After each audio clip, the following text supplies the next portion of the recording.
Quoi de neuf YouTube, ici Egide avec tutowp.com. Si vous avez un site ou un blog, vous avez sûrement besoin de belles images à insérer dans vos articles ou même pour embellir vos pages. Dans la vidéo d'aujourd'hui, je vais vous montrer quelques endroits où vous pouvez trouver de belles images gratuites.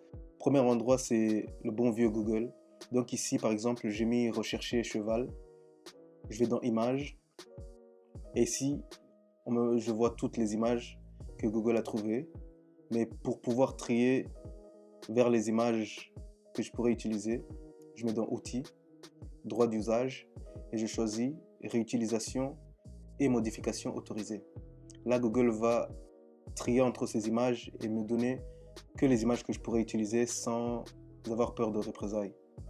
Donc toutes ces images peuvent aller par exemple sur vos blogs ou vos sites. Donc les endroits qui suivent sont des sites qui hébergent plusieurs images, parfois des millions. Donc il y a Pixabay. Faites quand même attention aux images que vous prenez car parfois on vous demande de payer. Donc si vous voulez que trouver des images gratuites, vous en trouverez ici, mais pas que. Deuxième endroit, c'est Unsplash. Donc c'est exactement pareil comme à Pixabay. Et il y a pexels.com. Après il y a ça, Deposit Photos. Et il y a ça aussi pour Shopify. Et si vous avez un blog de nourriture, voici un endroit où vous pourrez trouver ce que vous cherchez. De belles images. Et voilà d'autres images pour les blogs épurés. Donc comme vous pouvez voir, il y a beaucoup d'endroits où vous pourrez trouver vos images.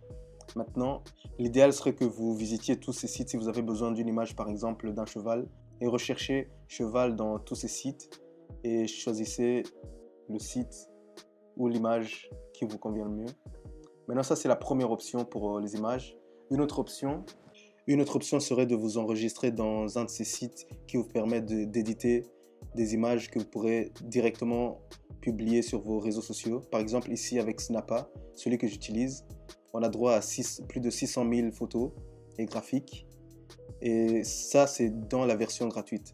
Ce qui est bien avec Snappa, c'est que ce soit la version gratuite ou la version payante, vous avez déjà droit à toutes les images possibles. Et à l'intérieur, ça ressemble à ça. Pour trouver les images, on vient ici, photo, et on fait une recherche. Vous pouvez continuer, il y a plus de 600 000, comme vous avez vu. Deuxième option, c'est Stencil, c'est même chose que Snappa, mais avec beaucoup plus d'images. Par exemple ici, plus de 2 millions de photos et 1 million de graphiques et d'icônes. Par contre ici, dans la version gratuite, on dit que les photos sont limitées, et aussi vous pouvez créer 10 images par mois.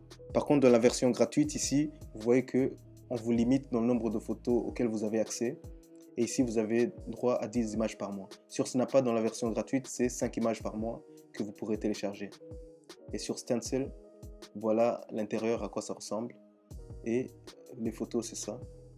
Donc plus de 2 millions de photos. Donc là, j'imagine que vous trouverez tout ce dont vous aurez besoin. Et après, il y a aussi Canva qui est très connu. Et vous aurez accès à plus de 400 000 photos et illustrations. Par contre, ici, il y a quelques photos qui sont... Ça, c'est l'intérieur de Canva. Et pour trouver des photos, vous allez dans Éléments, Photos. Et ici, vous pourrez faire des recherches. Par contre, ici, vous aurez aussi des limitations parce qu'il y a des photos que vous pourrez utiliser gratuitement. Par contre, d'autres, il faudra payer ou avoir une version payante. Pour les voir, il faut scroller en bas. Par exemple, cette photo, si je veux l'utiliser, ce sera $1. Donc voilà l'option Canva. Une autre option qui est très populaire, c'est PicMonkey. Mais ce que j'aime pas avec eux, c'est qu'ils ont commencé à avoir que des versions payantes et même l'essai gratuit est limité à 2 semaines, je crois. Et après, vous êtes obligé de payer. Ce qui n'est pas le cas de toutes ces autres options. Voilà, c'est tout pour aujourd'hui. Si vous avez aimé cette vidéo, n'hésitez pas à mettre un pouce bleu, ça me fera plaisir. Et si vous voulez voir plus de vidéos concernant la création de sites web et comment maintenir ou bien partager vos articles sur les réseaux sociaux, n'hésitez pas à vous abonner et à activer la notification pour être averti la prochaine fois que je publierai une vidéo. Merci et à la prochaine.